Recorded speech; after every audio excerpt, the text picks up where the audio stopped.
वासांसी जीर्णानि यथा विहाय नवानि गृह्णाति नरोपराणि तथा शरीराणि विहाय जीर्णान्यानि संयाती नवानी देही. 22. वासांसी वस्त्रे, जीर्णानी जुनी आणि झिजून गेलेली, यथा ज्याप्रमाणे, विहाय टाकून, नवानी नवी वस्त्रे, गृह्णाती ग्रहण करतो, नरहा मनुष्य, अपराणी दुसरी, तथा त्याप्रमाणे, शरीराणी शरीरे, विहाय टाकून, जीर्णानी जुनी आणि निरुपयोगी झालेली, अन्यानी निराळी, संयाती खचित धारण करतो, नवानी नवी, देही देहधारी जीवात्मा. ज्याप्रमाणे मनुष्य जुन्या वस्त्रांचा त्याग करून नवीन वस्त्रे धारण करतो, त्याप्रमाणे आत्मा ही जुन्या आणि निरुपयोगी शरीराचा त्याग करून नवीन भौतिक शरीर धारण करतो.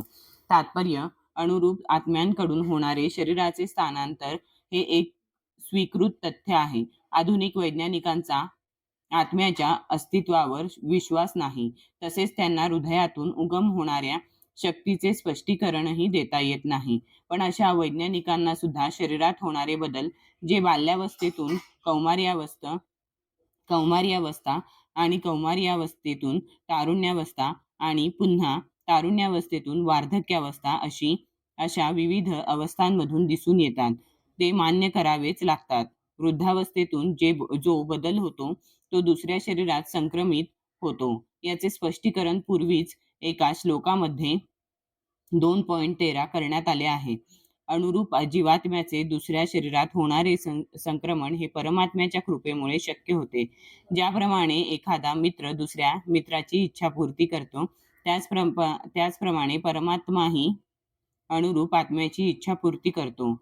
मुंडकोपनिषद तसेच श्वेताश्वतरोपनिषद यांसारख्या वैदिक साहित्यात आत्मा आणि परमात्मा यांची तुलना ही एकाच वृक्षावर बसलेल्या दोन मित्र पक्ष्यांबरोबर करण्यात आली आहे. त्यांपैकी एक पक्षी अनुरूप जीवात्मा वृक्षाची फळे खात आहे आणि दुसरा पक्षी श्रीकृष्ण आपल्या मित्राकडे केवळ पाहत आहे.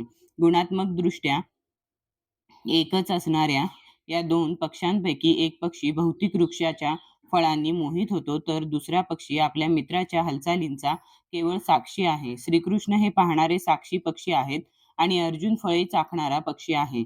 जरी ते मित्र असले तरी त्यांमधील एक जण स्वामी आहे आणि दुसरा सेवक आहे. आत्म्याचे या संबंधाबद्दल किंवा नात्याबद्दल होणारे विस्मरण हे त्यांच्या एका वृक्षावरून दुसऱ्या वृक्षावर किंवा एका शरीरामधून दुसऱ्या शरीरामध्ये होणाऱ्या स्थानांतरास कारणीभूत ठरते.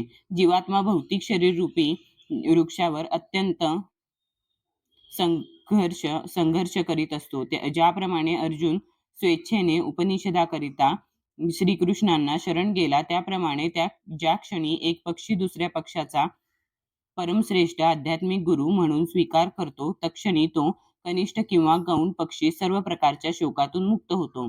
मुंडकोपनिषद 3.1.2 आणि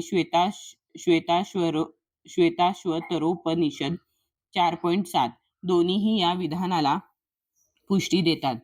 समाने वृक्षे पुरुषो निमग्नो निशया शोचति मुह्यमानः जुष्टं यदा पश्यन्त्यन्यमीशमस्य महिमानमिति वीतशोकः.